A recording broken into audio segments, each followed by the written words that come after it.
Now some pointers on padding techniques. Place the stocking net on a patient. You can do a few different ways. This is the donut method. I'm wrapping the stocking net into a donut.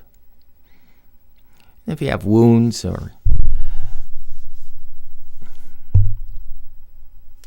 have any pins, or you might want to do that. And just kind of roll it up the arm.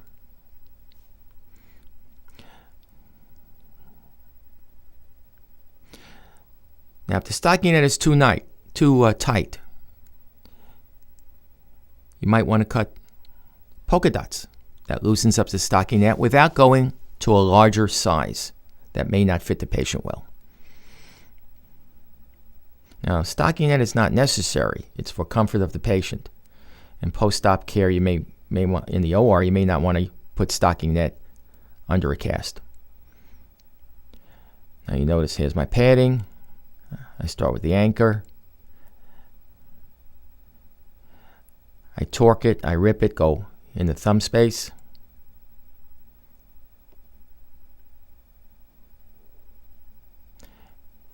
I'm going to show you that again.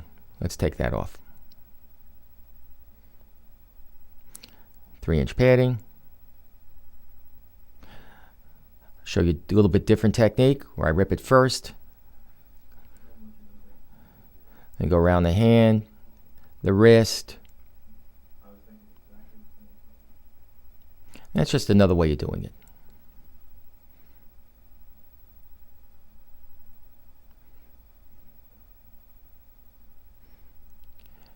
And there's even another way. You can poke a hole and put that right on the thumb. And sometimes if I use 4-inch, I'll do that as well. And then you can do another hole, put it right over it,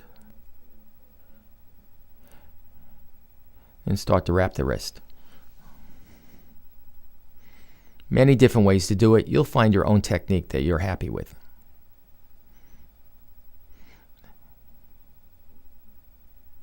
Here's a cutting technique. If you're doing a fractured hand, sometimes this is nice too. Gives you more coverage up by the thumb area. You can see how high the coverage is there. And we left the gumby off so you can see this a little bit better. Again, cutting technique.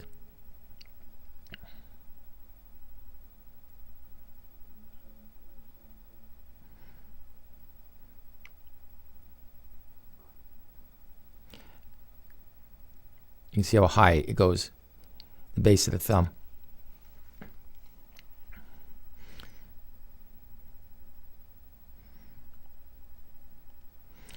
Here's a 4-inch. So you can actually use a 4-inch, and here it is where I poke the hole and then go around. And you can see how easy that was.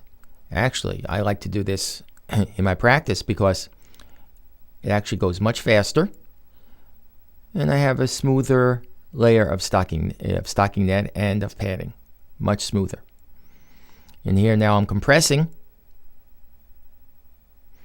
and you can see how smooth it's going to be. It lays down a good foundation to roll the fiberglass.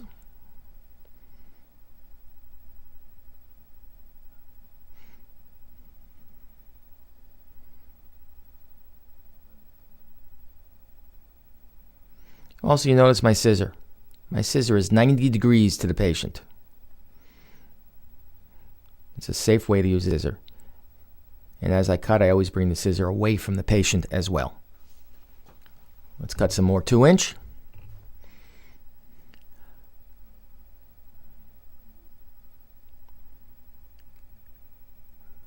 The thumb hole, only 1/4 to 1/3 of an inch. Now I'm just gathering the stocking net.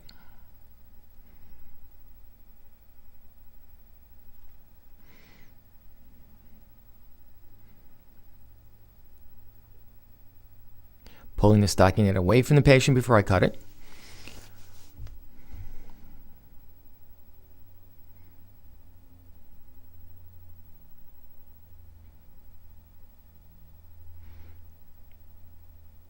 And you can see how fast that goes. Just a couple of turns and we got it all covered. Now I start from the wrist and go up the forearm.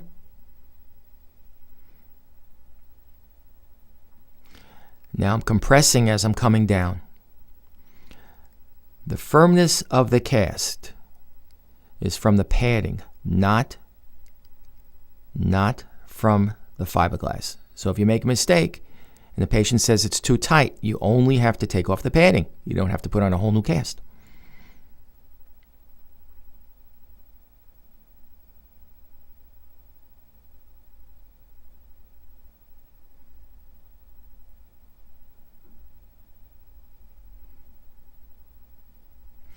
Now I'll cut a gumby.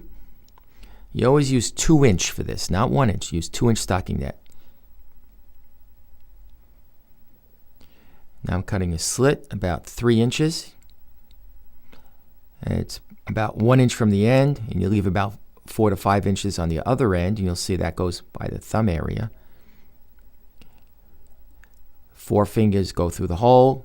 The thumb goes into the long part of the stocking net that was left. And you can see how it's anchored.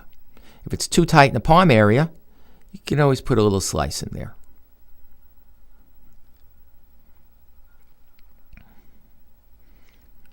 Go around the wrist, anchor, swing forward, torque it, tear it, go into the palm, around the thumb, torque it, tear it. Like you need to rip it off here, just go up the arm. Here I'm just going up the arm real fast. And as I come down, I'm going to compress it again.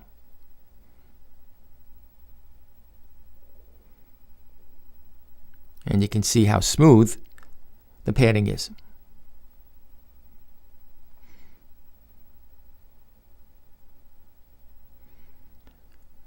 I fold down to the first DIP joint, distal DIP joint. And I fold it again. I try to make it as wide as possible.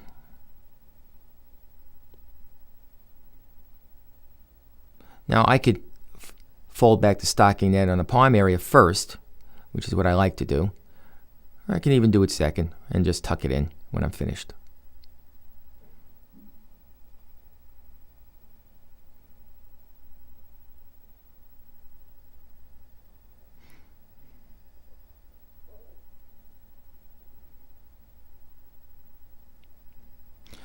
Stretch it as far as possible so you cover up the padding when you're putting on your fiberglass. You don't want padding to show.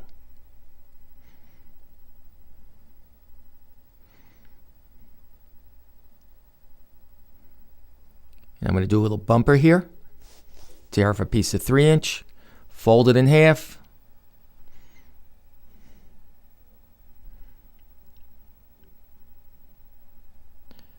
Wrap it around the arm.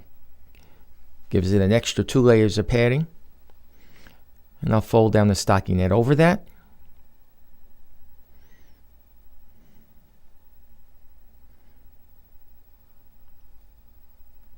I'll cut my fingers to the front side of the bumper. And I'll do those fingers 180 degrees from each other. One on front, one on back. And here you see where I place it.